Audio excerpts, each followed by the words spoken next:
and what Idaho law says. And that's Thank you, Counsel. Actually, can I just clarify, because I'm not sure I understand?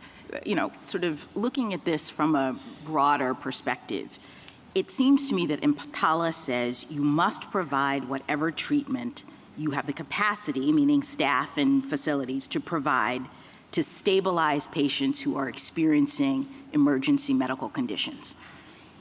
Idaho law seems to say you cannot provide that treatment unless doing so is necessary to prevent a patient's death to the extent the treatment involves abortion. Why is that not a direct conflict? You must in a certain situation, that's what the federal government is saying, and you cannot if it involves abortion, says Idaho. I think the nurse example really highlights the reason why. Because a nurse might be available. The nurse may even think she knows how to. And under the flat must provision in EMTALA, the administration's reading would say, call her into action, put her into the operating room, and open the patient up. But right, that is and not. Idaho would say no. That's still a conflict. So fine. Let's say the administration's position is that nurse can do it. Are you suggesting that federal law would not take precedence, would not preempt a state law that says no, she can't? Well, whether federal law could do that is a different question than whether EMTALA here does do that. And I think the answer is clear that it doesn't. I mean, it's like the Gonzalez v. Oregon case, where the Controlled Substances Act, this court noted that was the provisions there rely upon and assume a medical profession being regulated by state police powers. That's the same with EMTALA. EMTALA is a 4-page statute. Congress didn't attempt to address the standards of care for every conceivable medical treatment. It definitely didn't address the standards of care. It did leave that to the medical community. It said, Congress was not going to address every treatment for every condition.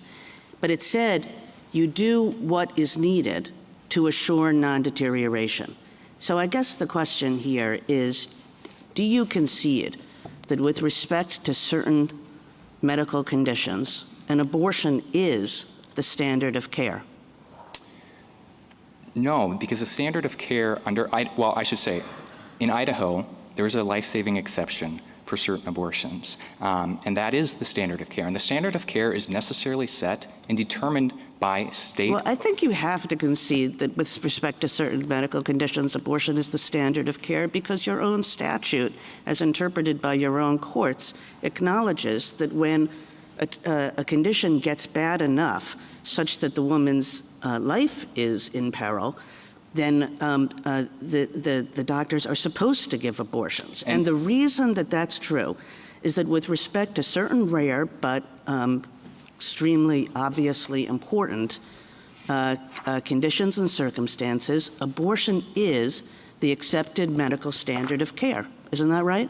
Yes, and that was my point, that there is a life-saving exception under Idaho law. Now, the question here is... Now the question is it also the accepted standard of care when, rather than the woman's life being in peril, the woman's health is in peril? So let's take, all of these cases are rare, but within these rare cases, there's a significant number where the woman is, her life is not in peril, but she's going to lose her reproductive organs. She's going to lose the ability to have children in the future, unless an abortion takes place.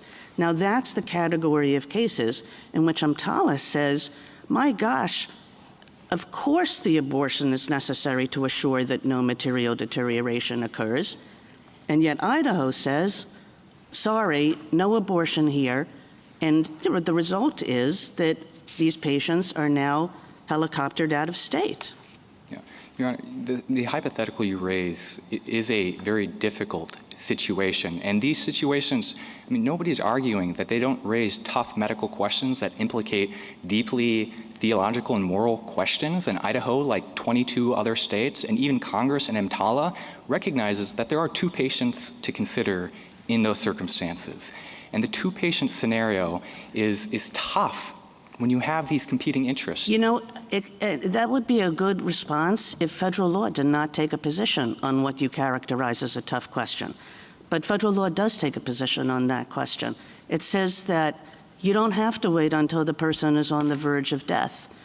if the woman is going to lose her reproductive organs, that's enough to trigger this duty on the part of the hospital to stabilize the patient. And the way to stabilize patients in these circumstances, all doctors agree. And Idaho law does not require that doctors wait until a patient is on the verge of death. There is no imminency requirement. There is no medical certainty requirement. I'm sorry, answer the following question, and these are hypotheticals that are true. Hold on one second, and you can tell me whether Idaho's exception, and we still go back to the point that even if Idaho law fully complies with the federal law, you have a pregnant woman who is early into her second trimester at 16 weeks, goes to the ER because she felt a gush of fluid leave her body. She was diagnosed with PPROM. The doctors believe that a medical intervention to terminate her pregnancy is needed to reduce the real medical possibility of experiencing sepsis and uncontrolled hemorrhage from the broken sac. This is a story of a real woman. She was discharged in Florida because the fetus still had fetal tones, and the hospital said she's not likely to die, but there are going to be serious medical complications. The doctors there refused to treat her because they couldn't say she would die. She was horrified, went home. The next day, she bled. She passed out, thankfully taken to the hospital. There, she received an abortion because she was about to die. What you are telling us, is that a case in which Idaho, the day before, would have said it's okay to have an abortion? Under Idaho's life-saving exception, a doctor could in good faith, if the doctor could in good faith medical judgment determine. No, I'm asking you. The Florida doctor said, I can't say she's going to die. Yeah, and Your Honor, my point is if your doctor says, I can't with a medical certainty say she's going to die, but I do know she's going to bleed to death if we don't have an abortion, but she's not bleeding yet, so I'm not sure. The doctor doesn't need to have medical certainty. The Idaho Counsel, Supreme Court answer answered that yes question. or no. Cannot say that there's likely death. He can say there is likely to be a very serious medical condition, like a hysterectomy. Based on the Let me go to another one. Imagine a patient who goes to the ER with pre-prom, 14 weeks. Again, abortion is accepted. She was in and out of the hospital up to 27 weeks. This particular patient, had to deliver her baby. The baby died. She had a hysterectomy, and she can no longer have children. All right, you're telling me the doctor there couldn't have done the abortion earlier? Again, it goes back to whether a doctor can, in good faith medical judgment. That's a lot for the doctor to risk. Well, I think it's protective of doctor judgment, Your Honor. When Idaho law changed to make the issue whether she's going to die or not, or whether she's going to have a serious medical condition, there's a big daylight by your standards, correct? It is very case by case. The examples That's of the prom. problem. I'm kind of shocked, actually, because I thought your own expert had said below that these kinds of cases were covered. And you're now saying they're not? No, I'm not saying that. That's just my point, Your Honor, is that. Well, you're hedging. I mean, Justice Sotomayor is asking you, would this be covered or not? And it was my understanding that the legislature's witnesses said that these would be covered. Yeah, and those doctors said if they were exercising their medical judgment, they could, in good faith, determine that life-saving care was necessary. And that's my point, is a subjective But some standard. doctors couldn't. Some doctors might reach a contrary conclusion, I think, is what Justice Sotomayor is asking you. So if they reach the conclusion that the legislature's doctors did, would they be prosecuted under Idaho law? No. If they reach the conclusion that the Dr. Reynolds, Dr. White did, that these were life-saving. What if the prosecutor thought differently? What if the prosecutor thought, well, I don't think any good faith doctor could draw that conclusion, I'm going to put on my expert? And that, Your Honor, is the nature of prosecutorial discretion, and it may result in a case Does that Idaho put out any kind of guidance? You know, HHS puts out guidance about what's covered by the law and what's not. Does Idaho? There are regulations. DAPA has some regulations, but I think the guiding star here is the Planned Parenthood v. Washington case, which is a lengthy, detailed treatment by the Idaho Supreme Court of this law. And the court made clear that there is no medical certainty requirement. You do not have to wait for the mother to be facing death. Counsel, Thank you, counsel. What happens if a dispute arises with respect to whether or not the doctor was within the confines of Idaho law or wasn't? Is the doctor subjected to a review by a medical authority? Exactly how is that evaluated? Because it's an obvious concern if you have an individual exception for a doctor, and we're having a debate about is that covered by your submission that nothing in Idaho law prohibits complying with EMTALA. I mean, who makes the decision of whether or not something's within or without? So, I mean, I imagine there are two ways the law can be enforced, or at least two. The Board of Medicine has a licensing oversight over a doctor, and the Idaho Supreme Court made clear that that doctor's medical judgment is not going to be judged based on an objective standard, what a reasonable doctor would do. That's not the standard. The second way would be if what is the standard? The doctor's good faith medical judgment, which is subjective. And that's not subject to review by any medical board? If there's a complaint against a doctor that his standards don't comply, let's say he's the only doctor at the particular emergency room, and he has his own particular standard? What the Idaho Supreme Court has said is that you may consider another doctor's opinion only on the question of was it a pretextual medical judgment, not a good faith one. Thank you. Justice Thomas? Justice Alito? Well, I would think that the concept of good faith medical judgment must take into account some objective standards, but it would leave a certain amount of leeway for an individual doctor. That was how I interpreted what the state Supreme Court said. Now, you have been presented here today with very quick summaries of cases and asked to provide a snap judgment about what would be appropriate in those particular cases. And honestly, I think you've hardly been given an opportunity to answer some of the hypotheticals. But would you agree with me that if a medical doctor who is an expert in this field were asked, bang, bang, bang, what would you do in these particular circumstances, which I am now going to enumerate, the doctor would say, wait, this is not how I practice medicine. I need to know a lot more about the individual case. Would you agree with that? Absolutely. And ACOG has, in the case of prom, for example, ACOG doesn't just knee-jerk say an abortion is the standard of care.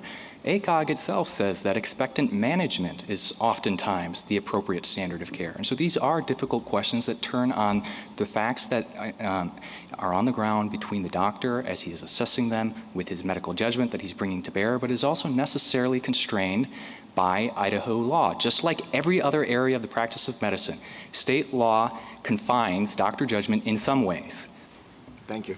Justice Sotomayor? There is a difference between stabilizing a person who presents a serious medical condition requiring stabilization than a person who presents with a condition, quoting Idaho's words, where there is a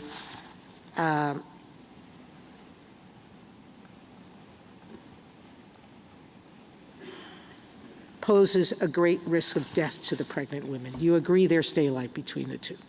We agree, and I think this is and so there will be some women who present serious medical condition that the federal law would require to be treated, who will not be treated under Idaho law. No, I disagree with that. Idaho hospitals are treating these women. They're not treating these women with abortions necessarily, Your Honor. And that's an important point. Just answer the point, which is they will present with a serious medical condition that doctors in good faith can't say will present death, but will present potential loss of life. Those doctors, potential loss of an organ or serious medical complications for the woman, they can't perform those abortions. Yeah, Your Honor, if that hypothetical exists, and I don't know of a condition that is so certain to result in the loss of an organ, but also so certain not to transpire with death, if that condition exists, yes, Idaho law does say that abortions in that case aren't allowed. And I think all right, let me stop you there, because all of your legal theories rely on us holding that federal law cannot preempt state law on these issues. And so when I asked you the question, if a state defines likelihood of death more stringently than Idaho does, you would say there's no federal law that would prohibit them from doing that. Well, I would say that EMTALA does not contain a standard of... So there is no standard of care. In your briefing, you made the SG's position here, and you almost argue that now, that their position that federal law requires stabilizing treatment and not equal treatment of patients, which was a position you took in your brief. You seem to have backed off from it here. You seem to agree that federal law requires some stabilizing condition, whether or not you provide it to other patients. But I have countless briefs that say that that HHS has filed that pre-DOPS, pre-2009, this is not an unprecedented position, that HHS in countless situations cited hospitals for discharging patients who required an abortion as a stabilizing treatment. Congress discussed that topic in the Affordable Care Act and explicitly said that nothing in the Affordable Care Act shall be construed to relieve any health care provider from providing emergency services as required by state or federal law. Medical providers have told us that for decades they have understood both federal law and state law to require abortions as stabilizing conditions for people presenting serious medical risk. Lower courts, there's at least cases of lower courts saying you have to provide abortion. So this is not a post-Dobbs unprecedented position by the government. It absolutely is. In footnote 2, the administration cites to 2 spreadsheets that contain 115,000 rows of enforcement instances. The administration has not identified a single instance. Counsel, pre-Dobbs, this wasn't much of a question, but there is HHS guidance, and there's at least 3 cases in which it was invoked. The fact that that HHS didn't have to do it much before pre-Dobbs doesn't make their position unprecedented. My point is more fundamental, Your Honor. It's not just that there are few instances, there are no instances, and not just on the issue of abortion. On any instance where HHS has come in and told a hospital, you have to provide a treatment that is contrary to state law. And this isn't just about abortion. Consider opioids. Now we're back to that. Okay. Thank you. Justice Kagan. Mr. Turner, practicing medicine is hard, but there are standards of care, aren't there? Yes, there are. And one of those standards of care with respect to abortion is that in certain tragic circumstances, as you yourself, as your own state's law acknowledges, where a woman's life is in peril, and abortion is the appropriate standard of care. Isn't that right? That's right. And EMTALA goes further. It says that the appropriate standard of care can't only be about protecting a woman's life. It also has to be about protecting a woman's health. That's what EMTALA says, doesn't it? No, it doesn't. It defines emergency medical condition with a broader set of triggering conditions, but the key question here is what is the stabilization requirement, and that is qualified by the availability term. The stabilization requirement is written in terms of making sure that a transfer would not result in a material deterioration as to the emergency condition. Nothing about has to be at death's door, right? I think that's right, yeah. And there is a standard of care with respect to that on abortions too, right? If a woman is going to lose her reproductive organs unless she has an abortion, which happens in certain tragic circumstances, a doctor is supposed to provide an abortion. Isn't that right? EMTALA doesn't contain any standard of care. I don't know where the administration is Do you dispute that there's a medical standard of care that when a woman is about to lose her reproductive organs unless she has an abortion, that doctors would not say that an abortion is the appropriate standard of care in that situation? Your Honor, what I dispute is that there is a national uniform standard of care that requires a top-down approach in all states. Idaho has set its own standard of care, and it has drawn the line on a difficult question. And it's inconceivable to me to think that Congress attempted to answer this very fraught, complicated question in four pages of the U.S. Code. It did not. Congress said, as to any condition in the world, if an emergency patient comes in, you're supposed to provide the emergency care that will ensure that that patient does not see a material deterioration in their health. And always That's what Congress said. And the abortion exceptionalism here is on the part of the state, saying we're going to accept that with respect to every other condition, but not with respect to abortion. Abortion isn't where exceptional. We will not comply with the standard of care that doctors have accepted. Your Honor, abortion isn't exceptional. There are numerous cases where states intervene and say the standard of care in this circumstance for this condition is X, not Y. Opioids, for example. In New Jersey, a doctor cannot stabilize chronic pain with more than a 5-day supply of opioids. In Pennsylvania, it can be 7. In other states, there's no limit. Their reading of EMTALA requires that those limitations get wiped out and you impose a national standard. There are numerous other instances where states are coming in and saying, in our state, the practice of medicine must conform to this standard. And Idaho has done that with abortion, it's done it with opioids, it's done it with marijuana use. There are countless examples, Your Honor. And your theory, although the Supreme Court has narrowed the reach of your statute, your theory would apply even if it hadn't. I mean, it would apply to ectopic pregnancies. It would apply even if there were not a death exception. I mean, all of your theory would apply no matter what, really, Idaho did, wouldn't it? Yeah, I think the answer is EMTALA doesn't speak to that, but there are other background principles and limitations like rational basis review, Justice Rehnquist, the Chief Justice. But your theory of EMTALA is that EMTALA preempts none of it. That a state tomorrow could say, even if death is around the corner, a state tomorrow could say, even if there's an ectopic pregnancy, that still that's a choice of the state, and EMTALA has nothing to say about it. And that understanding is a humble one with respect to the federalism role of states as the primary care providers for their citizens, not the federal government. It may be too humble for women's health, you know? Okay, thank you. Justice Gorsuch?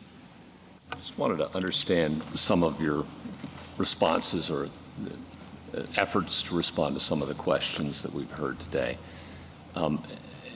As I read your briefs, you thought Idaho thinks that in cases of molar and ectopic pregnancies, for example, that an abortion is acceptable. Correct, Your Honor. And the example of someone who isn't immediately going to die but may at some point in the future, that would be acceptable. It goes back to the good faith medical standard, but yes, if the doctor cannot determine in good faith that death is going to afflict that woman, then no. So it doesn't matter whether it happens tomorrow or next week or a month from now. There is no imminency requirement. This whole notion of delayed care is just not consistent with the Idaho Supreme Court's reading of the statute and what the statute says. And the good faith, as I read the Idaho Supreme Court opinion, that controls. That's the end of it. Absolutely it is. All right.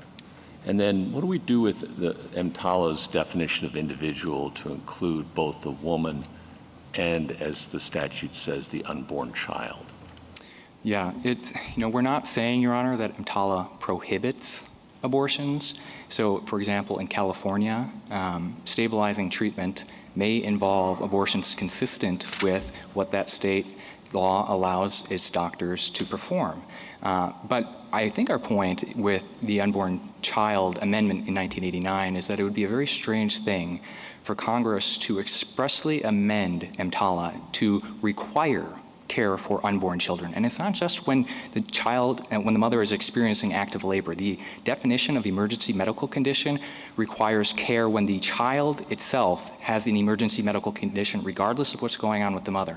And so it would be a strange thing for Congress to have regard for the unborn child and yet also be mandating termination of unborn children. Justice Kavanaugh? I just want to focus on the actual dispute as it exists now, today, between the government's view of EMTALA and Idaho law, because Idaho law has changed since the time of the district court's injunction, both with the Idaho Supreme Court and with a clarifying change by the Idaho legislature. You say in your reply brief, and so too the Moyle reply brief, says that for each of the conditions identified by the Solicitor General where, under their view of an EMTALA, an abortion must be available, you say in the reply brief that Idaho law, in fact, allows an abortion in each of those circumstances, and you go through them on pages 8 and 9 of the reply brief, each of the conditions. Is there any condition that you're aware of where the Solicitor General says EMTALA requires that an abortion be available in an emergency circumstance where Idaho law, as currently stated, does not?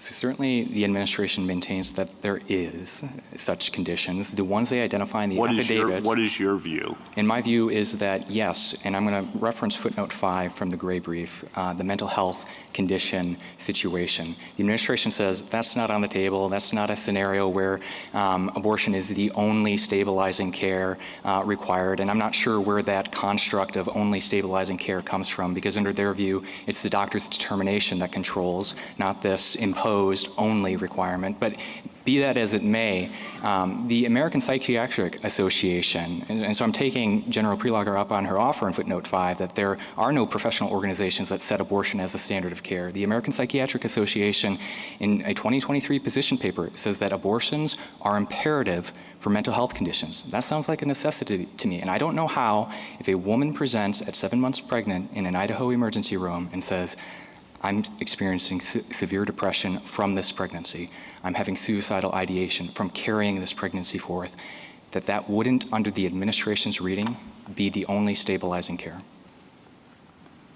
So you think the Ninth Circuit panel, when it said every circumstance described by the administration's declarations involved life-threatening circumstances under which Idaho law would allow an abortion, that's what the Ninth Circuit panel said. We agree with that because the conditions identified in the affidavits were all conditions that would fit under the life-saving exception. And that's telling because, these doctors, when put under oath in an affidavit, couldn't come up with any of these harrowing circumstances. They identified other ones. But I think what the government doesn't want to talk about, again, is the mental health exception here. That is, I just don't know how you can read their understanding. I'm just trying to figure out, is there other than the mental health, which we haven't had a lot of briefing about, is there any other condition identified by the Solicitor General where you think Idaho law would not allow a physician in his or her good faith judgment to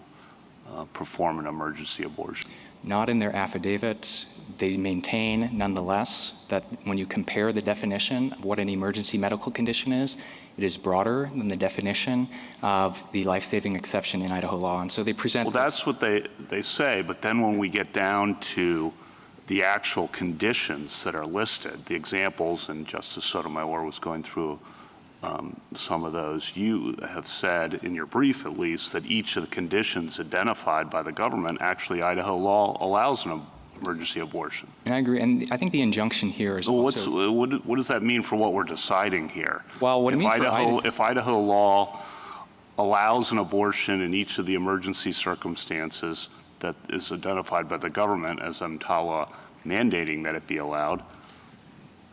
I'll say two things. I mean, the real practical first response is that Idaho's under an injunction that includes an incredibly broad requirement that preempts state law. Right, I understand that, and that may mean that there shouldn't be an injunction. I take your point on that. What's your second? My second point, Your Honor, is I don't know how this court can make the determination on whether there are any real-world conditions without first answering the statutory interpretation question of what EMTALA's stabilization requirement actually requires. That has to be addressed. It has to be addressed not only because that's... Well, I was just picking up on your reply brief. You're the one who said it in your reply brief that there's actually no real daylight here in terms of the conditions. So I'm just picking up on what you all said. I understand, Your Honor. Thank you. Justice Barrett? I guess I don't really understand why we have to address the stabilizing condition if what you say is that nobody has been able to identify a conflict. And on the mental health thing, the SG says, I just picked it up to check footnote 5, Idaho badly errs in asserting that construing EMTALA according to its terms would turn emergency rooms into federal abortion enclaves by allowing pregnancy termination for mental health concerns.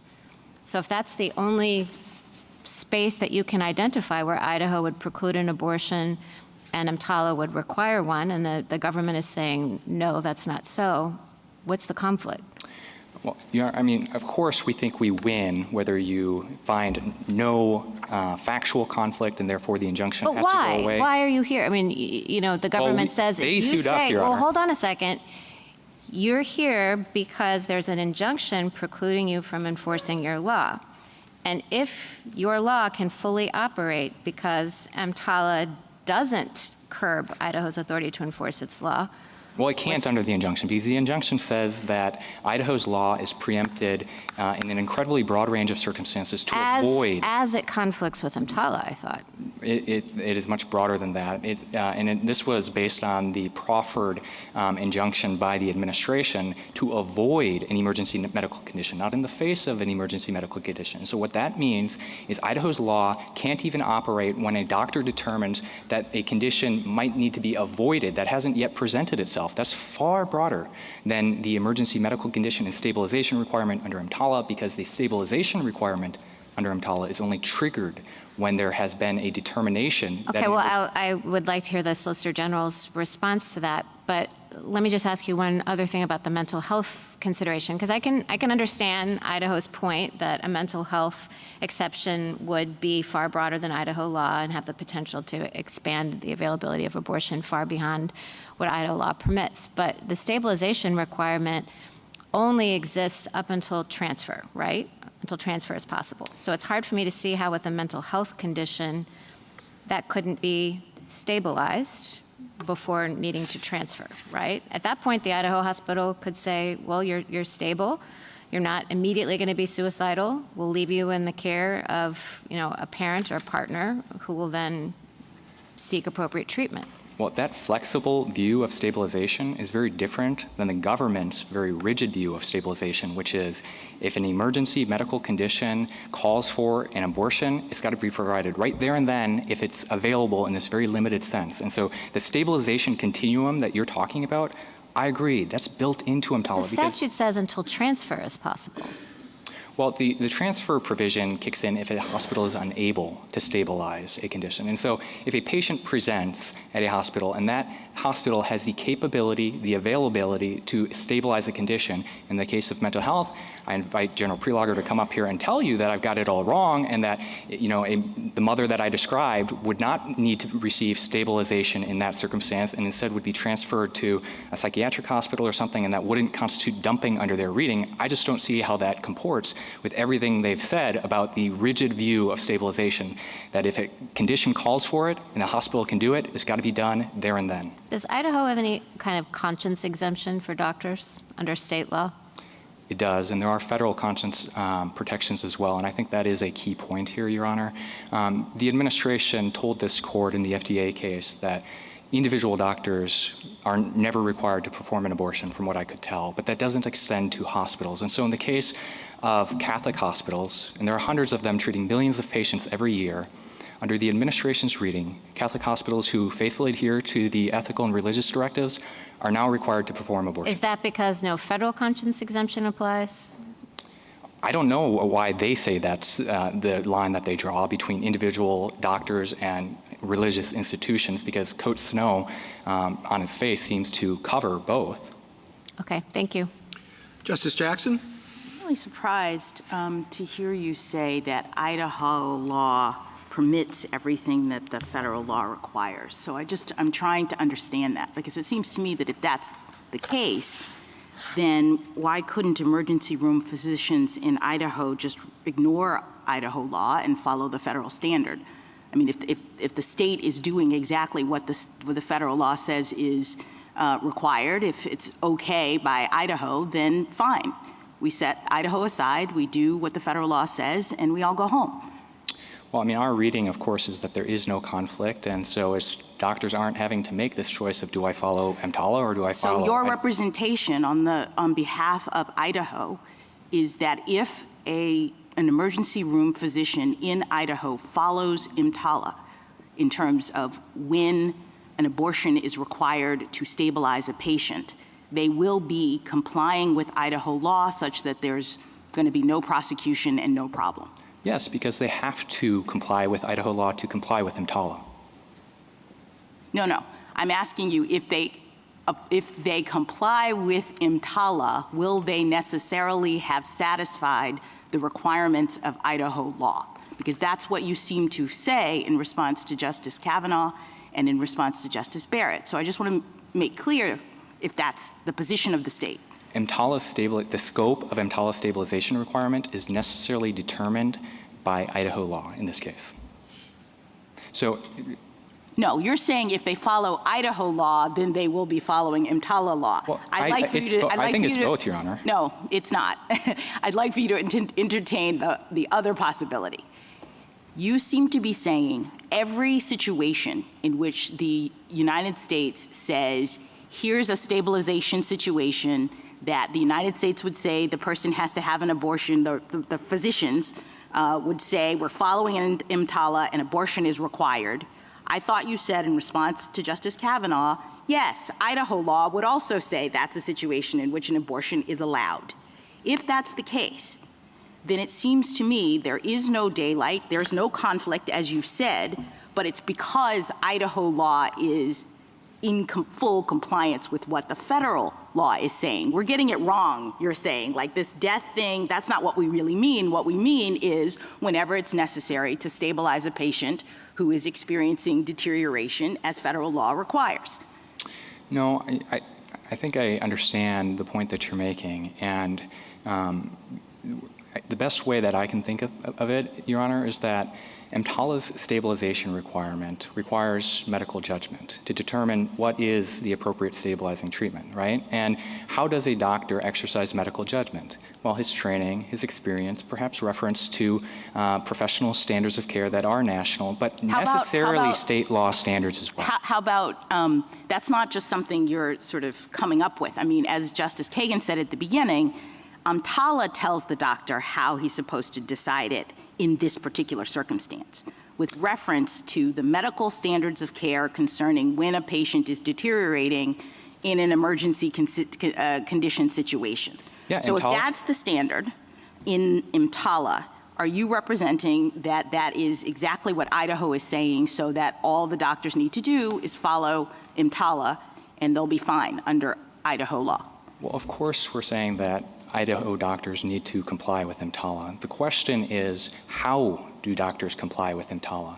And Let me ask you another question. I think I understand your point. You're saying Idaho is actually, or could actually be requiring more, and the federal law has to make them or do what Idaho says. Well, and it's important that EMTALA itself, it codifies this presumption of a backdrop of state law. There are background principles here. All right, let me explore that with you for just a second. I had thought that this case was about preemption, and that the entirety of our preemption jurisprudence is the notion that the federal government in certain circumstances can make policy pronouncements that differ from what the state may want or what anybody else may want, and the Supremacy Clause says that what the federal government says takes precedent. So you've been saying over and over again, Idaho is, a state, and we have healthcare policy choices, and we've set a standard of care in this situation. All that's true. But the question is, to what extent can the federal government say, no, in this situation, our standard is going to apply? That's what the government is saying. And I don't understand how consistent with our preemption jurisprudence you can be saying otherwise. Yeah, and if I could put a finer point on it, I don't think the question is necessarily what can Congress do, but what did Congress do here with EMTALA? All right, so what did it do here? Yeah, it opened the Medicare Act by saying the federal government shall not control the practice of medicine. And then in EMTALA itself, it says state laws are not preempted. And then when you get to— State laws are not preempted to the extent, or only preempted to the extent of a direct conflict. Of a direct conflict. And so now we are identifying a direct conflict. So why is preemption not working there? And whether there's a direct conflict based on this court's longstanding precedent includes clear statement canons that we think we win on the text. Let me be very clear. The text to us is very clear. It's an easy question, but the government's got to overcome a lot of other hurdles. I hear you saying two things.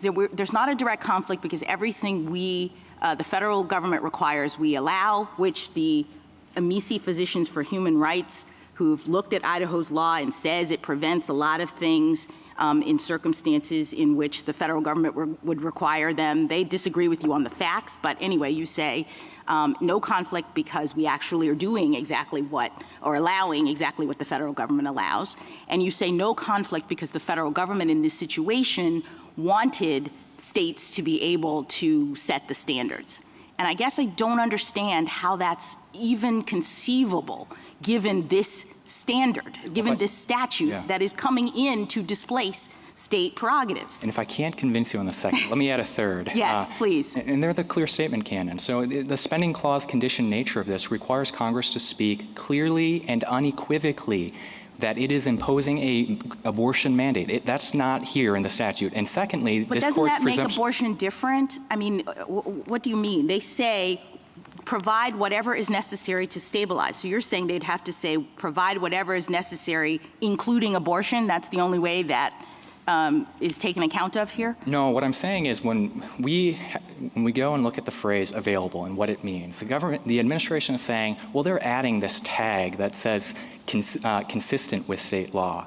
And we're saying, no, under the clear statement canon, the presumption against preemption, what Congress would need to do if it wanted to preempt this very traditional area of state law is to put a tag regardless of state law, and that is missing. Thank you. Thank you, counsel.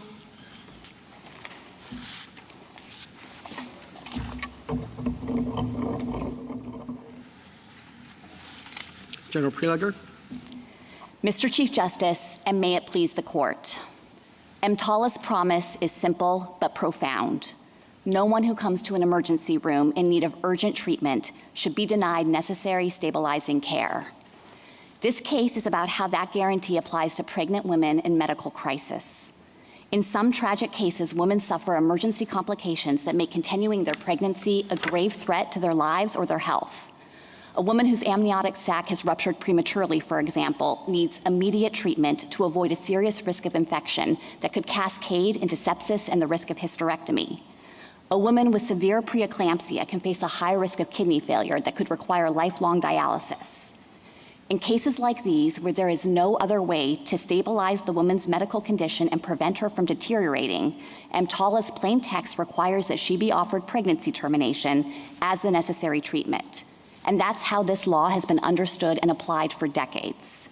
That usually poses no conflict with state law. Even states that have sharply restricted access to abortion after Dobbs generally allow exceptions to safeguard the mother's health.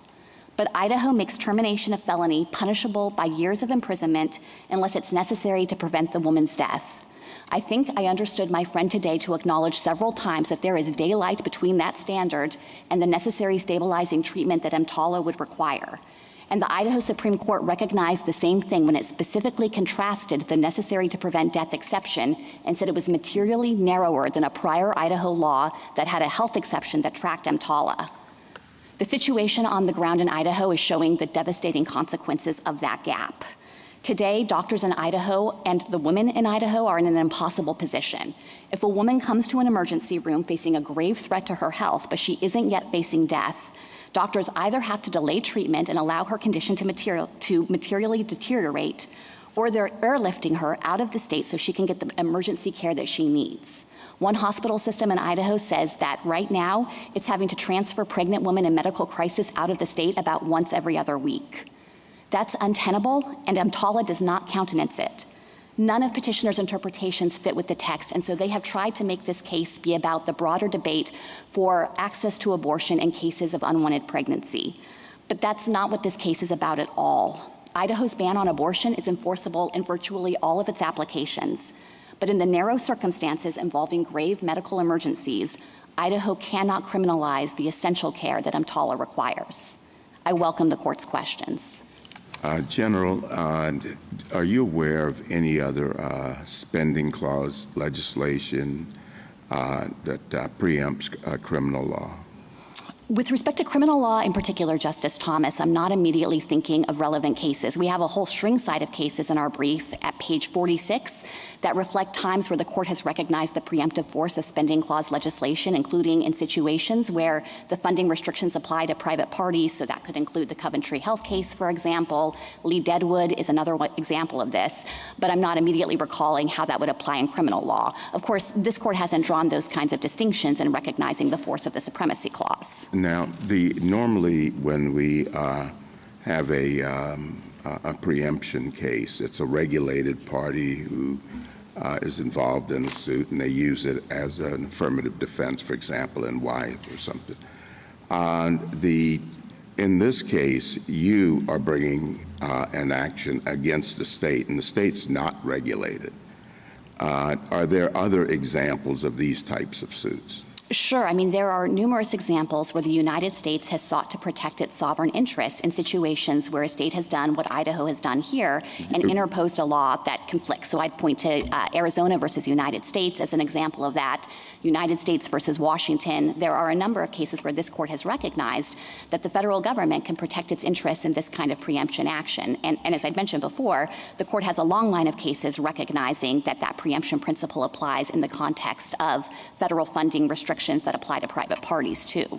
But even when the party that you're bringing the action against is not the regulated party? That's correct, because what Idaho has done here is directly interfered with the ability of the regulated parties who have taken these funds, federal funds with conditions attached, from being able to comply with the federal law that governs their behavior. Now, this was an essential part of the bargain that the federal government struck with hospitals in substantially investing in their hospital systems. And what the state has done is said, you, through our operation of state law, are no longer permitted to comply with this fundamental stabilization requirement in EMTALA in this narrow category of cases. Well, normally, wouldn't it be the regulated party that would actually be asserting the preemption that you're talking about? Certainly, I can imagine situations, for example, where a regulated party would assert a preemption defense and to say the state law itself is preempted to the extent that it prevents that party from being able to comply with federal law. But I'm not aware of any principle or precedent in this court's case law to suggest that that's the only way for the government to protect its sovereign interests. That is the normal way, though. I think that that's often the fact pattern of particular cases. I don't understand how your argument about preemption here squares with the theory of spending clause, of Congress's spending clause power. The theory is Congress can tell a state or any other entity or person, look, here's some money or other thing of value, and if you want to accept it, fine, then you have to accept certain conditions. But how does the Congress's ability to do that authorize it to impose duties on another party that has not agreed to accept this money? There are no duties being imposed on Idaho here. It's not required to provide emergency stabilizing treatment itself. The duties are well, all applied right, to the hospital. not duties. How can you impose restrictions on what Idaho can criminalize simply because hospitals in Idaho have chosen to participate in Medicare? I don't understand how this squares with the whole theory of the spending clause. Well, I think that it squares with this court's long line of precedents cited at page 46 well, of our brief, where the court I've has looked recognized at those cases. I haven't found any square discussion of this particular issue, but I'm interested in the theory. Can you just explain how it works in theory? Sure. So spending clause legislation is federal law. It's passed by both houses of Congress. It's signed by the president. It qualifies as law within the meaning of the supremacy clause. Absolutely. Absolutely. And so I think the supremacy clause dictates the relevant principle here, No, that in a situation where... I'll let you finish, yes. Go ahead. In a situation where Congress has enacted law, it has full force and effect under the Supremacy Clause, and what a state can't do is interpose its own law as a direct obstacle to being able to fulfill the federal funding conditions. And this theory, Justice Alito, would mean no conditions under Medicare are enforceable. No, they're absolutely enforceable against the hospital that chooses to participate.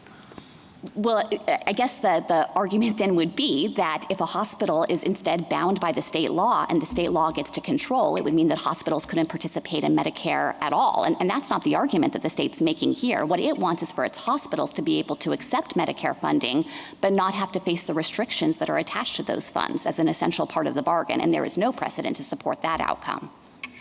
Well, I just don't think, I don't understand how the theory works. But let me move on to something else.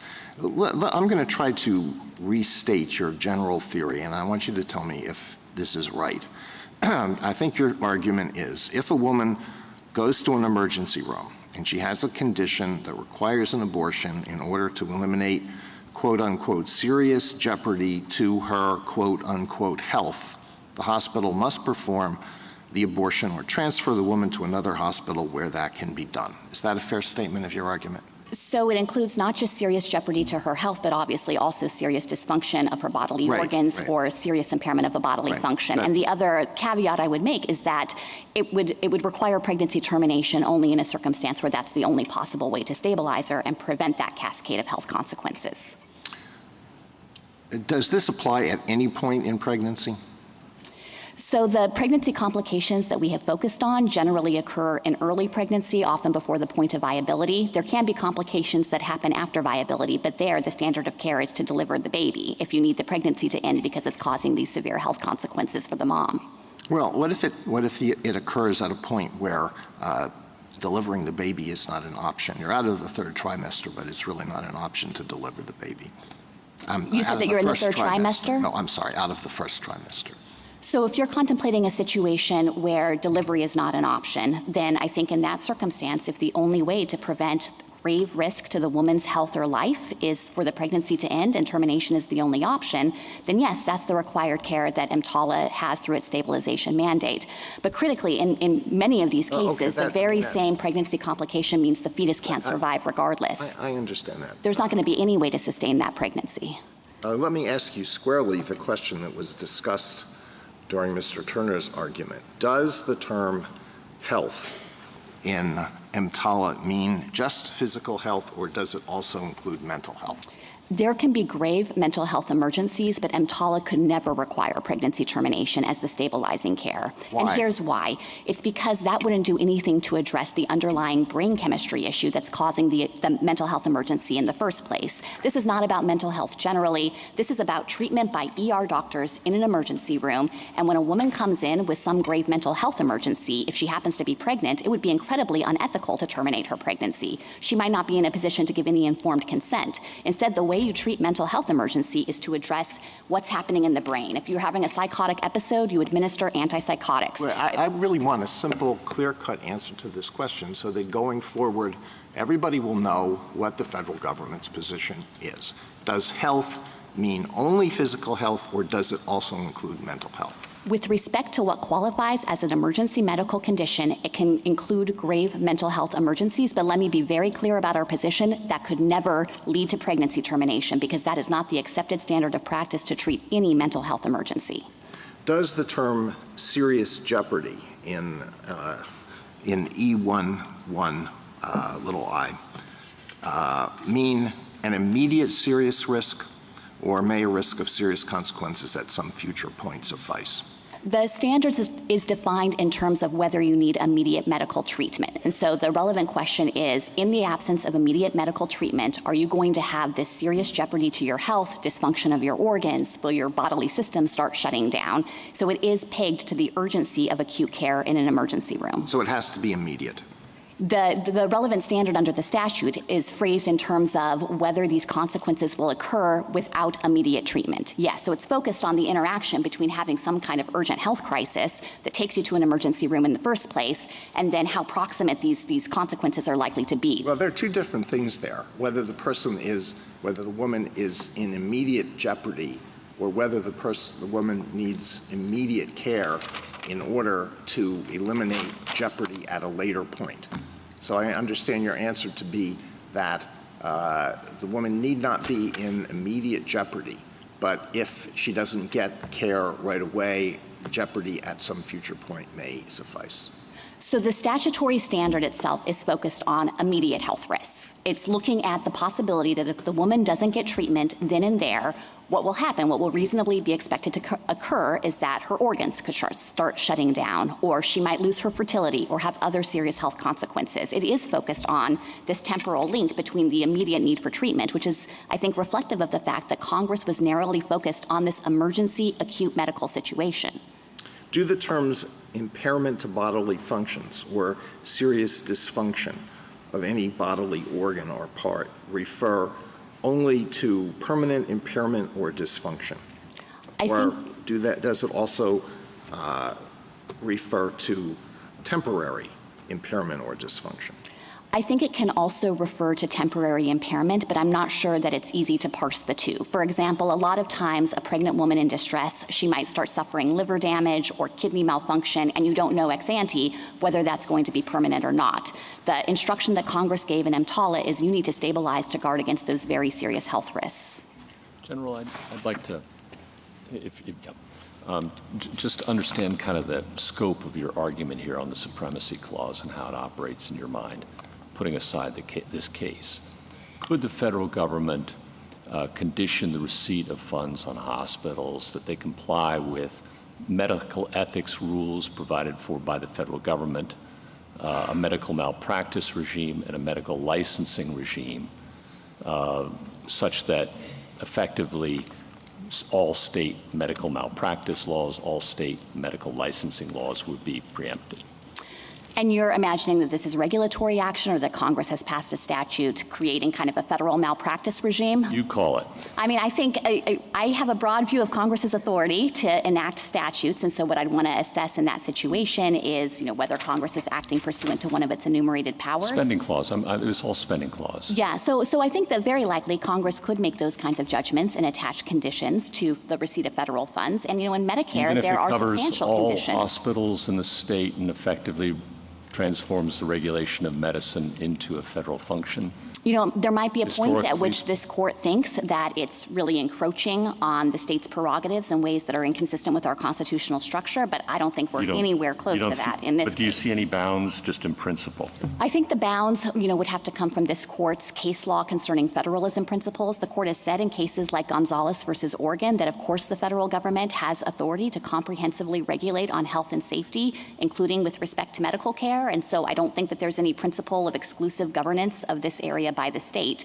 But obviously, I'm sure you could construct hypotheticals that really seem to be the federal government entirely taking over a state function, and maybe that would be subject to a different principle. Yeah. EMTALA and Medicare allow the federal government to enforce the EMTALA dictate through civil monetary penalties? That's correct, yes. And also you can terminate the Medicare agreements if a hospital violates EMTALA, in your view? Yes, generally the hospital is given the opportunity to come into compliance and to develop a plan to ensure that there won't be future EMTALA violations. It would obviously be an extreme sanction to terminate Medicare funding, but that is a possibility. And there's also a private right of action for EMTALA violations that have the possibility of equitable relief as well. Yes, certainly monetary relief and possibly equitable relief as well. In this case, you brought an equitable cause of action. You didn't cite any statute to enforce EMTALA. And one of the rules in equity, traditionally at least, is that you don't get an equitable relief if there's an adequate remedy at law. And as we just discussed, there's a pretty reticulated statute here. Seminole Tribe says when you have a reticulated statute and lots of remedial options, you don't get equitable relief. Thoughts? So let me say at the outset that the United States has long been recognized to have an action in equity, an inherent action in equity, to appeal to the courts of this nation to protect its sovereign interests. It's and sovereign, that's been reflected in things like interests. You mentioned Washington and you mentioned Arizona versus the United States is another example of that. Arizona was, sorry to interrupt, but Arizona was an immigration case and the border and Washington was an attempt by a state to impose its worker compensation laws on the federal government in a way different from others. I take those points, and equity is all about proprietary interests and things like that. Do we have that here? Well, I think that the court, it's not, I want to make sure to make clear that there are a long line of cases that stand for this principle, including cases that have addressed it directly, like In re Debs, Wyandotte. Do you really want to rely on Debs, General? I mean, that wasn't exactly our brightest moment. I do think, though, that it reflects the history and tradition of this nation in recognizing that it's entirely appropriate for the United States to seek to protect its interests in this manner. And let me say, Justice Gorsuch, this is a really important issue to the United States. It wasn't pressed below. It wasn't passed upon. We haven't briefed it at all. It's not jurisdictional. I'm just trying to understand where it comes from. What is the proprietary interest here? It comes from... to me it's your money and how it's being spent, and Congress has given you lots of tools. I think it also comes from the recognition under obstacle preemption principles that there are important functions to be served by having the Medicare program in place, and Idaho has directly interfered with the ability of hospitals to accept these federal funds when they stand willing and able to comply with EMTALA's mandates and fulfill Congress's desire here to make sure that no matter where you are in this country, if you have an urgent medical need and you go to an ER, you can be stabilized. Thank you. General, Counsel, your friend on the other side said that your position would require religiously affiliated hospitals with emergency rooms to perform abortions. Was he right? No, my friend was wrong. There are federal conscience protections that apply at the entity level to hospitals as well. The key provisions are in the Weldon Amendment and also Coate Snow, although that depends on the residency program of a particular hospital. Now, HHS said in a 2008 rulemaking on conscience protections that it had never come across a hospital that had a blanket objection to providing life-preserving and health-preserving pregnancy termination care. But if a hospital had that kind of objection, and HHS recently informed me they still have not come across that hospital, that would be honored vis-a-vis HHS's enforcement ability. You said that applies at the entity level. Can individual doctors in the emergency room, do they have a conscience exemption? Oh, yes, yes. They're protected under the Church Amendments principally, and our position is that EMTALA does not override either set of conscience protections. So if an individual doctor has a conscience objection to providing pregnancy termination, EMTALA itself imposes obligations at the entity level, and the hospital should have plans in place to honor the individual doctor's conscience objection while ensuring appropriate staffing for emergency care. Does that mean that there must be somebody in the emergency room that can provide an abortion? What if there are 2 doctors, 3 doctors, and they all have a conscience exemption? No, in that circumstance, EMTALA could not override those individual doctors' conscience protections, but my understanding is that as a matter of best practice, because hospitals want to be able to provide emergency care, they do things like ask doctors to articulate their objections in advance so that that can be taken into account in making staffing decisions and who's on call. Hospitals have a lot of plans in place for these kinds of contingencies. Yeah. Are you saying that there must be somebody available and on call in a hospital of that sort?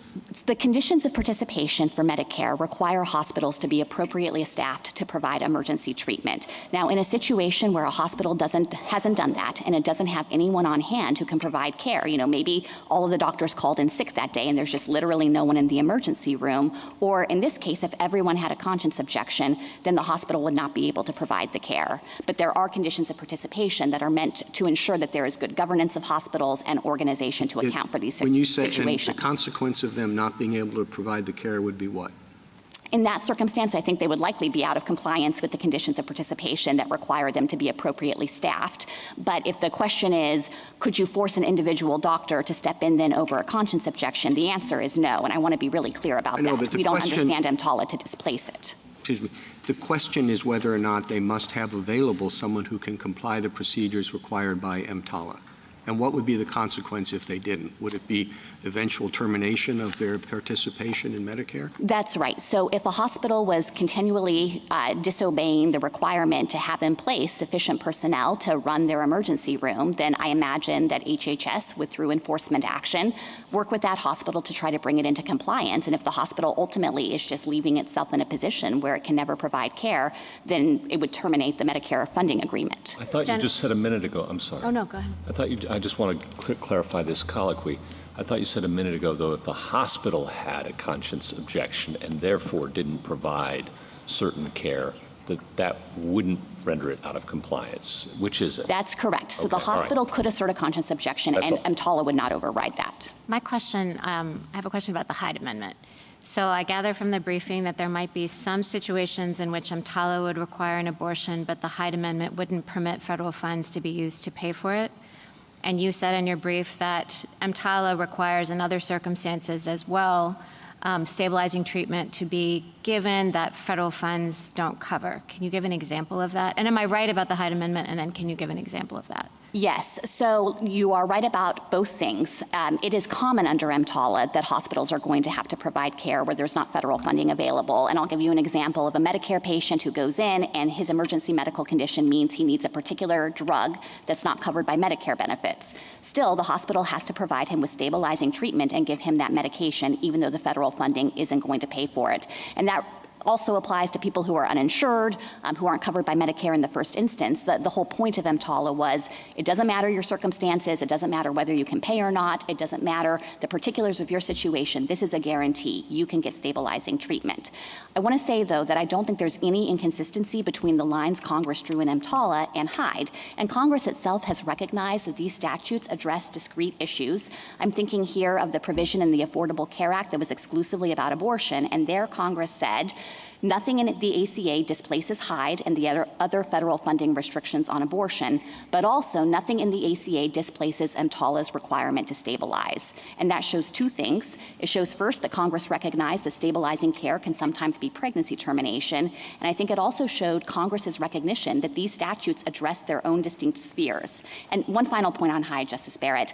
My friend isn't drawing a line based on Hyde either, because his point is even if a woman is on the brink of death and she goes to an emergency room and there are federal funds available under Hyde to treat her, still hospitals have no obligation under EMTALA to provide that care. So what about the colloquy I was having with your friend about what stabilizing treatment entails? Let's imagine a situation in which a woman is, 10 weeks and is told that if you carry this pregnancy to term, it could have, consequences for your health, but you just would need to abort before, say, 15 weeks, something like that. So there's not an immediacy, so she's stable when she leaves the hospital. But in Idaho, there's no place else that she can go, at least until she's 15 weeks. What is the federal government's position then?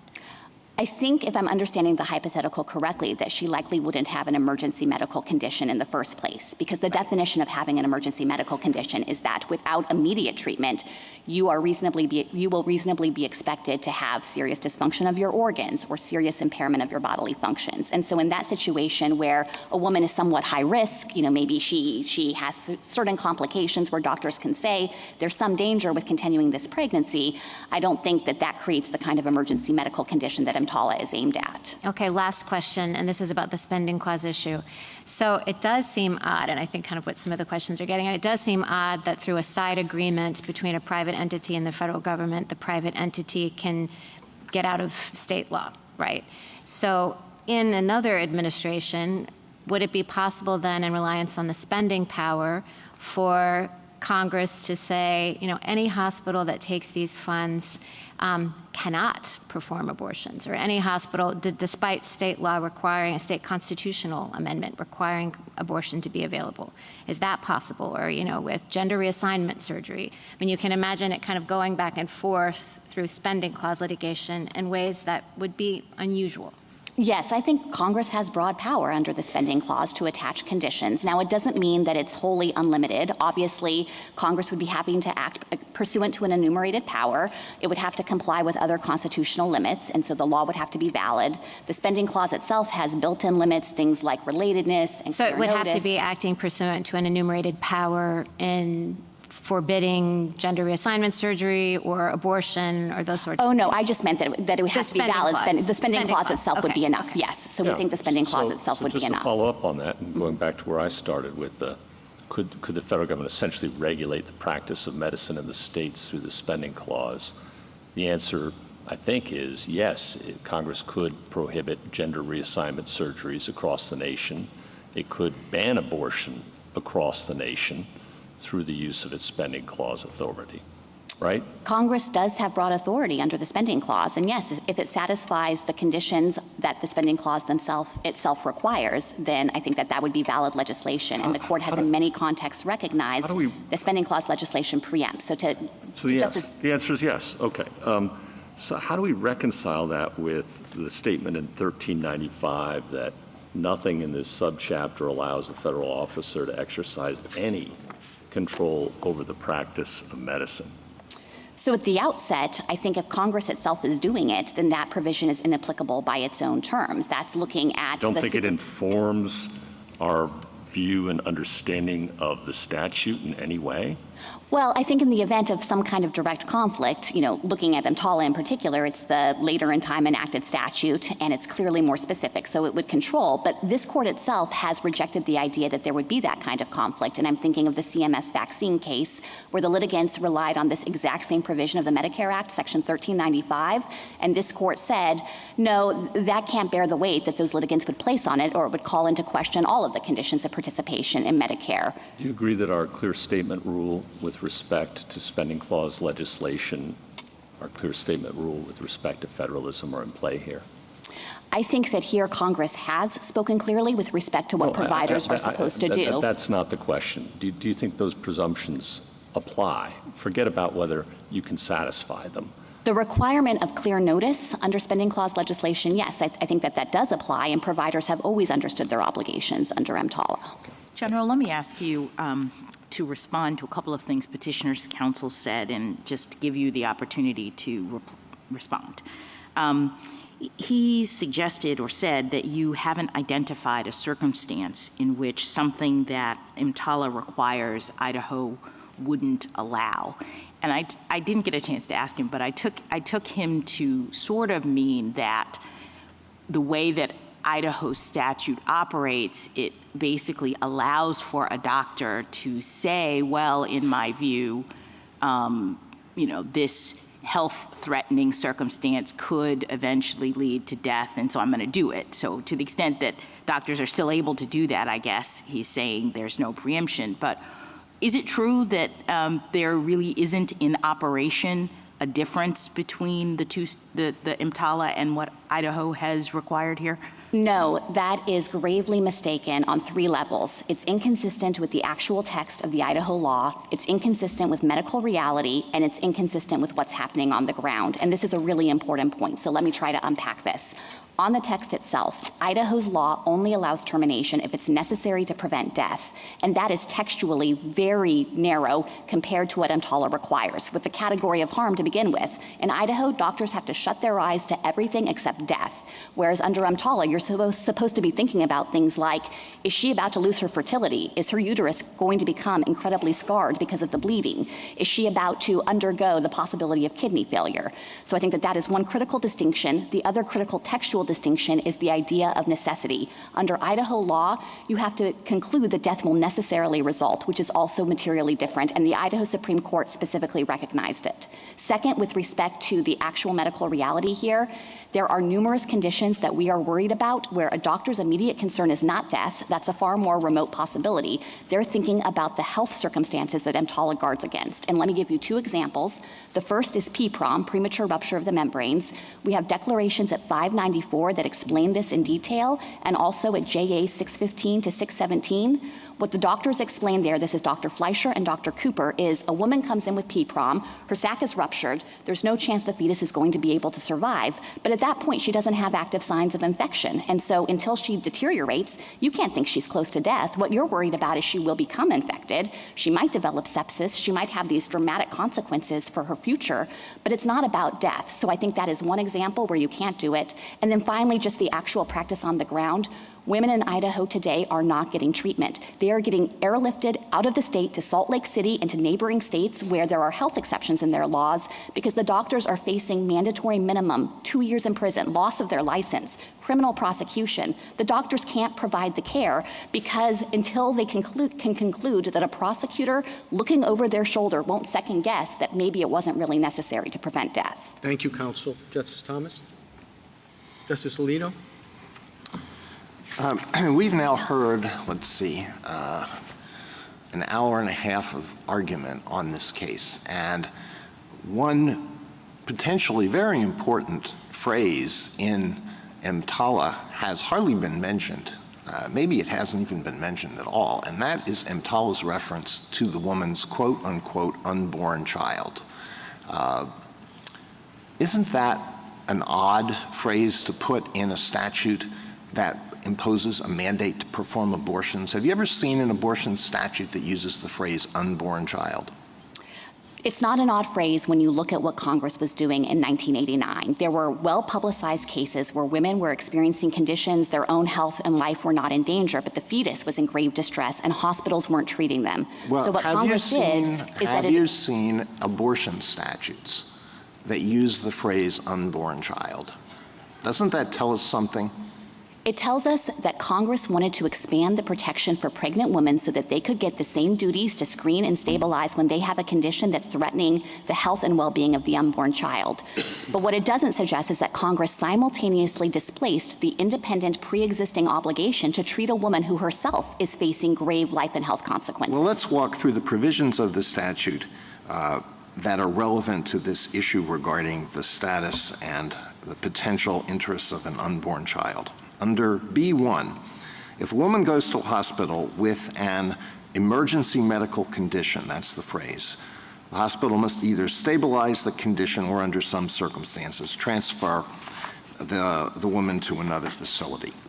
So we have this phrase emergency medical condition in that provision, and then under E1, the term emergency medical condition is defined to include a condition that places the health of the woman's unborn child in serious jeopardy. So in that situation, the hospital must stabilize the threat to the unborn child. And it seems that the plain meaning is that the hospital must try to eliminate any immediate threat to the child. But performing an abortion is antithetical to that duty. But in a circumstance, you go so far as to say that the statute is clear in your favor. I don't know how you can say that in light of those provisions that I've just read to you. The statute did nothing to displace the woman herself as an individual with an emergency medical condition when her life is in danger, when her health is in danger. That stabilization obligation equally runs to her and makes clear that the hospital has to give her necessary stabilizing treatment. And in many of the cases you're thinking about, there is no possible way to stabilize the unborn child because the fetus is sufficiently before viability that it's inevitable that the pregnancy is going to be lost. But Idaho would deny women treatment in that circumstance, even though it's senseless. Doesn't what I've read to you show that the statute imposes on the hospital a duty to the woman, certainly, and also a duty to the child? And it doesn't tell the hospital how it is to adjudicate conflicts between those interests, and it leaves that to state law. Now, maybe most of your argument today has been dedicated to the proposition that the Idaho law is a bad law, and that may well be the case. But what you're asking us to do is to construe this statute that was enacted back during the Reagan administration and signed by President Reagan to mean that there's an obligation under certain circumstances to perform an abortion, even if doing that is a violation of state law. If Congress had wanted to displace protections for pregnant women who are in danger of losing their own lives or their health, then it could have redefined the statute so that the fetus itself is an individual with an emergency medical condition. But that's not how Congress structured this. Instead, it put the protection in to expand protection for the pregnant woman. The duties still run to her. And in a situation where her own life and health is gravely endangered, then in that situation, EMTALA is clear. It says the hospital has to offer her stabilizing treatment. And she doesn't have to accept it. These are tragic circumstances, and many women want to do whatever they can to save that pregnancy, but the statute protects her and gives her that choice. The only way you try to get out of the statutory interpretation that I just posited is by focusing on the term individual.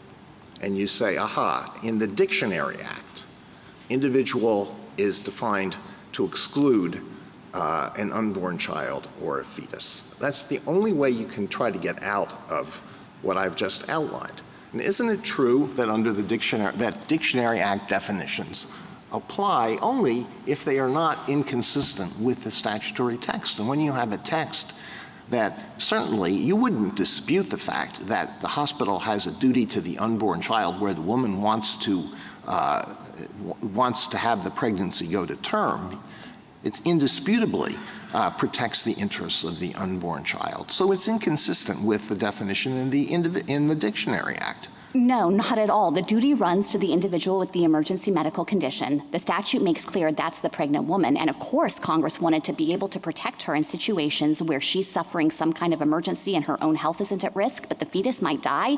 That includes common things like a prolapse of the umbilical cord into the cervix, where the fetus is in grave distress, but the woman is not at all affected. Hospitals otherwise wouldn't have an obligation to treat her, and Congress wanted to fix that. But to suggest that in doing so, Congress suggested that the woman herself isn't an individual, that she doesn't deserve stabilization, I think that is an erroneous reading of this statute. Nobody's suggesting that a woman is not an individual when she doesn't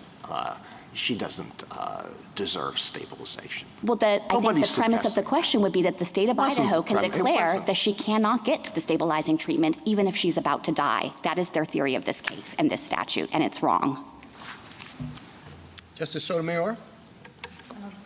General, this lack of conflict which your opposing colleague says doesn't exist. You mentioned a situation where it does. Why don't you succinctly state what they admit there's daylight? Tell us exactly how you define where the daylight exists.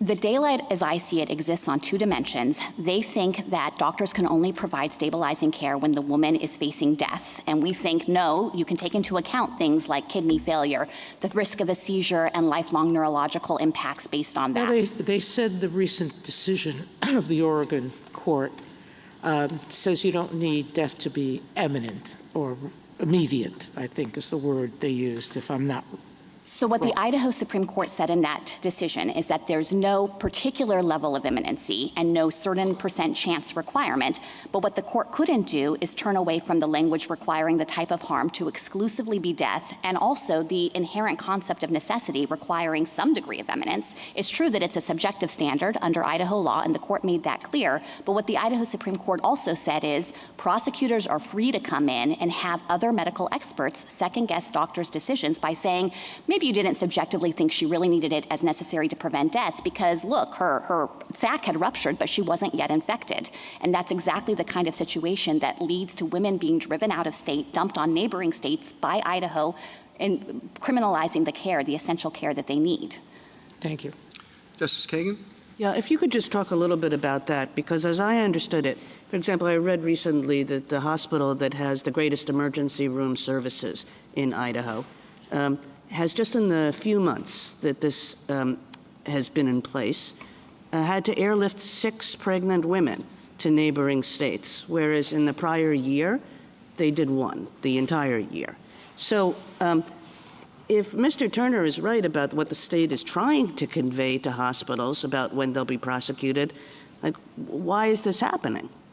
I think that the reason this is happening is because those doctors can look at the text of the statute itself. They can look at the Idaho Supreme Court's decision, which made clear, very clear, that this was a departure from prior Idaho laws that tracked EMTALA.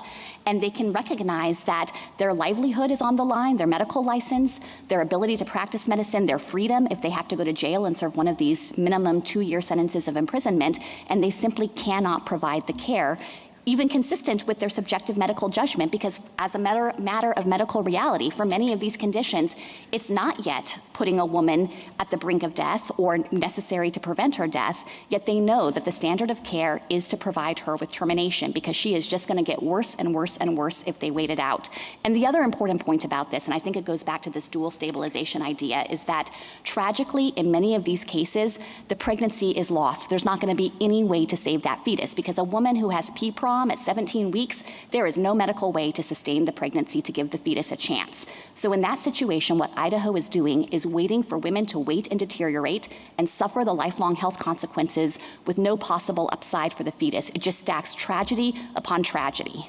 And it can't be the appropriate, it's become transfer is the appropriate standard of care in Idaho, but it can't be the right standard of care to force somebody onto a helicopter. And it's entirely inconsistent with what Congress was trying to do in the statute. You know, one of the primary motivators here was to prevent patient dumping. The idea was we don't want people to have to go somewhere else to get their care. You go to the first emergency room in your state and they have to treat you and stabilize you. But this effectively allows states to take any particular treatment they don't want their hospitals to provide and dump those patients out of state. And you can imagine what would happen if every state started to take this approach.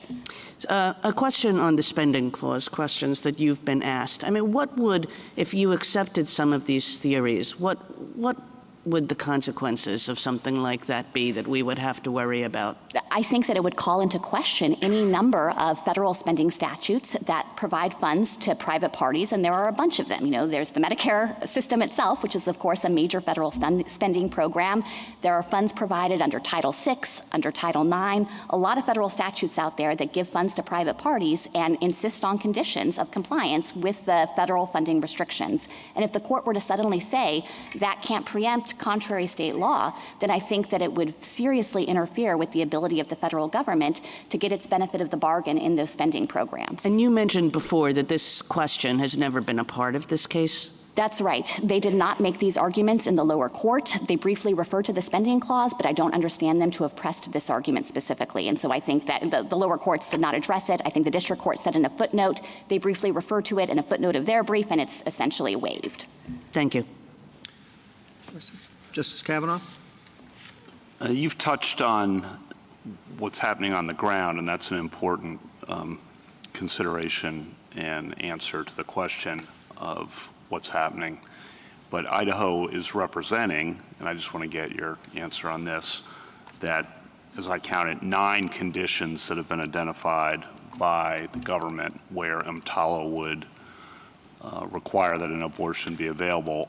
An abortion is available under Idaho law, and that's in the reply brief. Now, are there other conditions? You've ruled out mental health. Are there other conditions you would identify, or are you just saying that that's not really happening on the ground? I think that's part of your answer, but I just want to get a fuller answer on that. It certainly isn't happening on the ground. These are the conditions that we're worried about. And I think the problem with my friend's theory that Idaho law would permit it is that you just can't square it with the text of the statute. You know, What state if of they're, Idaho is. Keep going. Well, I just wanted to say they're not the ultimate authority on what the Idaho law means. That's the Idaho Supreme Court, of course, and it has addressed this issue in the Planned Parenthood case. And I think it's really significant that in Planned Parenthood, the Idaho Supreme Court expressly contrasted this statute with other statutes that contain health-preserving measures and recognized this was a total departure from that. The legislature wanted to focus exclusively and more narrowly on a necessary to prevent death exception. So I think that essentially means that the Supreme Court of Idaho has already touched on this issue, and it's no wonder then that doctors who are facing these kinds of pregnancy complications where in their medical judgment it's not necessary to prevent death yet, but the woman is going to suffer serious health consequences, their hands are tied and they can't provide that care under the Idaho law. If what's on page 8 and 9 of the reply brief were Idaho law, would there be a problem still?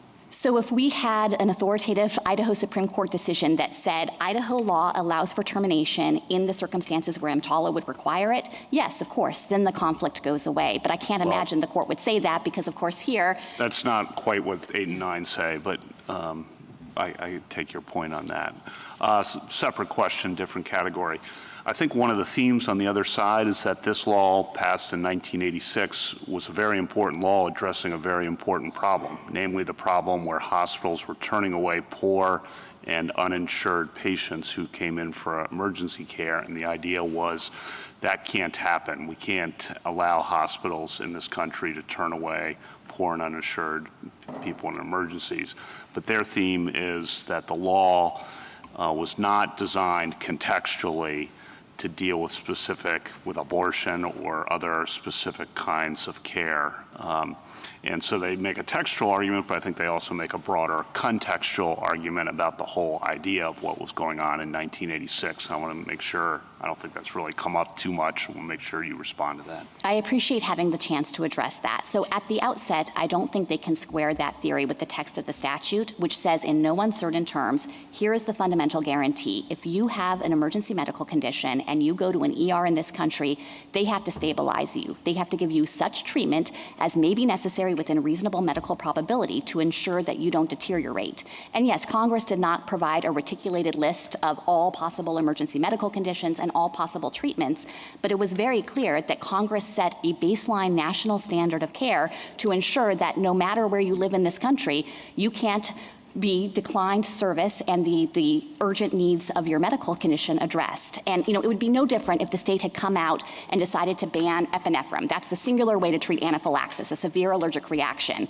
That would violate the statute, and we would be up here making exactly the same arguments because Congress didn't want that. If you have anaphylaxis and you go to an ER anywhere around this country, they're going to give you epinephrine, and Congress mandated that. And I don't see any way to try to draw lines around to exclude pregnancy complications in the very narrow but tragic circumstances where the only way to address the woman's condition and prevent material deterioration is for the pregnancy to end.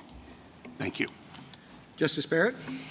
So, General, I understand the primary difference between EMTALA and the Idaho statute to be this health, that Idaho focuses on the risk of life, but the federal government says that EMTALA says that the health is, am I right? It's health and life. That's the principal difference, but I think it's also the difference between necessary to prevent death versus the health concerns would be reasonably expected to occur. So I think that is a standard that builds in a little more space for doctors to take action. Got it. Is the federal government aware of any state other than Idaho that has a law that does not take health into account? There are 6 other states that have severe abortion restrictions without a health exception. So I think that those are the primary category of states we're concerned about here. Thank you. I should make clear that there are some pending judicial challenges in those states, and so their laws are not always enforceable or in effect right now. Besides Texas, has the federal government brought suits similar to the one brought in Idaho and Texas and any of these other states? To be clear, Texas was not our affirmative litigation. They sued us, but we have not brought affirmative litigation in other states. And I think this case has been on a course, and Idaho's law was particularly severe because at the point at which we sued, it seemed to cover ectopic pregnancy, and the state conceded that. Now, they have modified the law to exclude that, but it was one of the most pressing concerns because of that. Thank you. Justice Jackson? General, petitioner relies pretty heavily on clear statement rule principles, and I wonder whether you might comment on my thought that those principles actually cut against them in this case.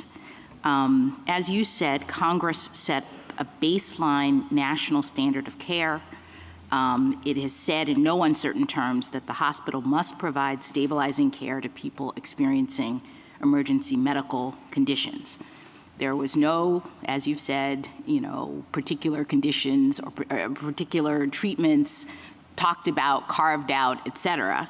So if a clear statement is required, wouldn't it be the requirement of exempting abortion? I mean, Justice Alito has talked about some of the references to unborn child, but none of them read like an exemption that I would think our clear statement rule would require in a circumstance in which the baseline is this clear national standard of care. Yes, I agree. I think that Congress clearly was requiring stabilization and made that an unqualified mandate. It wasn't exempting particular conditions or particular type of treatments. And, this court has said that there's no canon of donut holes. That was in Bostock, that when you have a provision like that, the fact that you don't have a specific enumeration of one of its applications doesn't mean that you should read in some kind of implicit exception. So if we're looking for something clear, we would need to see, I would think, the clear statement that Congress meant for you not to have to provide an abortion pursuant to the mandate of providing stabilizing care. Yes, and I think it's important to recognize that every relevant actor has understood the statute this way from the beginning. They understood Congress's clear mandate here. This has been the agency's position all along. We are not adopting a new position. That's reflected in our enforcement activity and in HHS's guidance and rulemakings in this area. Providers have understood it, even those hospitals that don't provide elective abortions. They have always provided life-sustaining and health-sustaining pregnancy termination consistent with EMTALA. Congress itself recognized it in the Affordable Care Act, and I don't think there's any reasonable argument to be made that people misunderstood what Congress was doing in the statute. Thank you. Thank you, counsel. Rebuttal, Mr. Turner?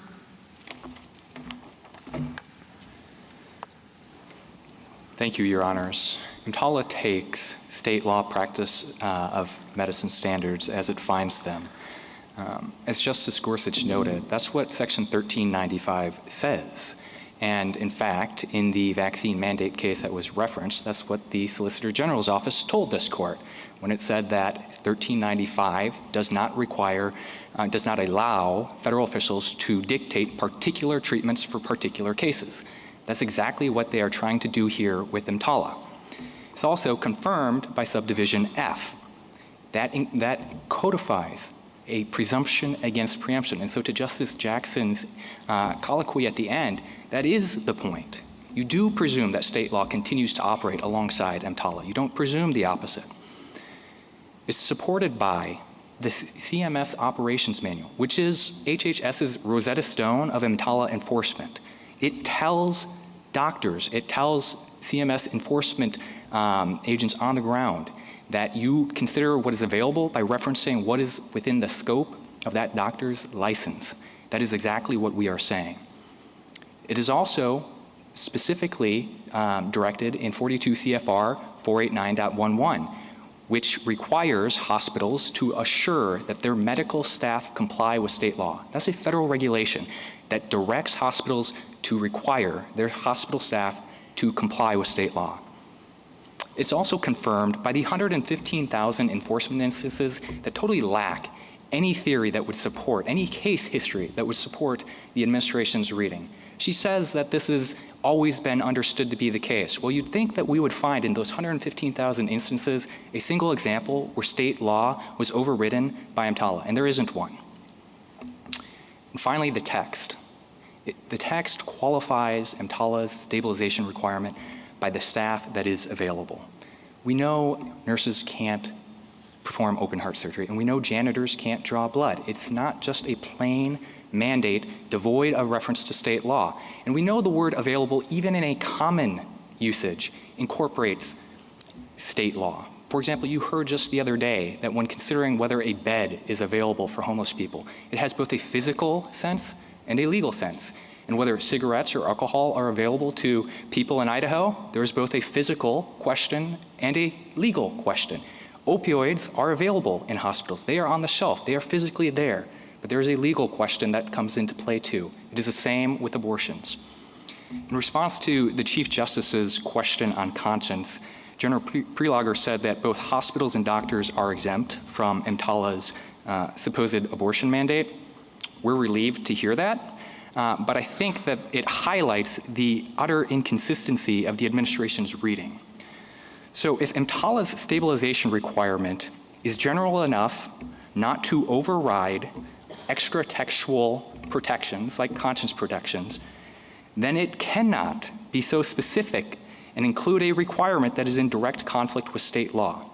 Those two don't jibe. This court does not lightly find a direct conflict. Congress must speak clearly.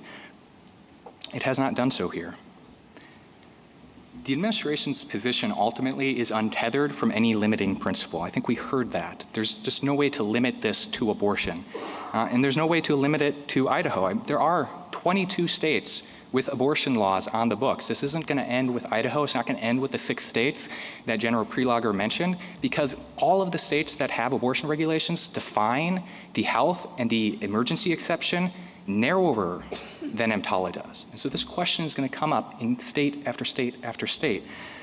It's also not limited to physical health. I know General Prelogger says that there's no circumstance in which a mental health condition would require stabilization with an abortion. But now she's just fighting with the American Psychiatric Association, the very standards that she's setting up to say controls the EMTALA inquiry. That's not consistent.